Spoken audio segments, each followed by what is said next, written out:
À gauche. À gauche. Josiane Foko aide le conducteur de ce véhicule dans ses manœuvres. Le travail de cette trentenaire ne se limite pas à cela. Elle va se charger elle-même de le rendre propre. Déjà ici, on enlève les pose-pieds qui sont communément appelés les tapis.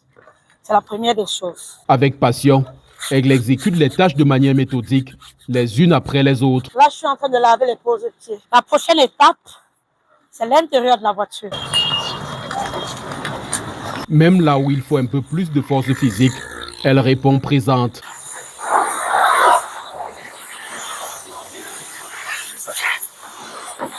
Environ 1 heure à parcourir coin et recoin, afin de donner aussi bien l'aspect intérieur qu'extérieur de ce véhicule un meilleur visage. Je suis bien sale.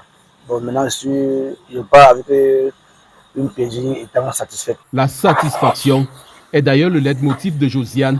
Il s'agit pour elle d'un impératif à la suivi de son activité. La chose qui me vient en tête à la fin, c'est satisfaire mon client. Parce qu'un client satisfait revient avec 10 clients. Et un client qui n'est pas satisfait repart avec 10 clients. Dans cette laverie de la ville de Bafoussam, où une dizaine de personnes est employée, elle est la seule femme. Donc on pense que ça sera destiné uniquement pour hommes, mais les femmes aussi peuvent le faire. Femme au foyer, mère de 3 enfants, elle se dit en dépit de quelques railleries, davantage motivée par le soutien de son conjoint. Il m'encourage tous les matins.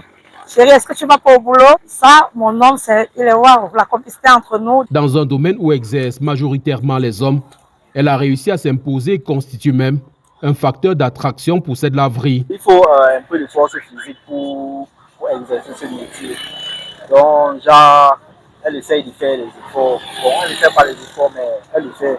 Elle le fait bien. Quand j'arrive dans cette laverie à tout moment, j'aime le plus souvent que ce soit elle qui exerce sur mon véhicule. Pourtant, quand Josiane décide d'embrasser cette activité il y a 4 ans, des amis ont bien failli l'en dissuader. C'est vrai, quand j'ai commencé à laver, il y a une amie qui est arrivée là, j'étais en train de laver les voitures. Elle n'en croyait pas ses yeux parce qu'elle était très surprise. Mais bon, elle m'a fait comprendre que je devais perdre mon éclat, je suis belle femme, je ne devrais pas le faire. Mais j'ai dit non, je dois le faire parce que c'est avec ça que je nourris ma petite famille au quotidien. Ayant dompté les discours dissuasifs et les regards dépréciatifs, elle se fait plaisir dans son travail.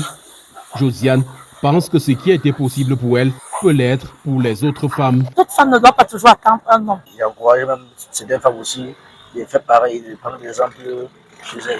Après avoir précocement interrompu ses études au niveau BEPC faute de moyens financiers, elle fait dans le petit commerce. Elle a également travaillé comme hôtesse dans une entreprise brassicole avant de se lancer dans la laverie. Allez-y. Merci. Merci, monsieur.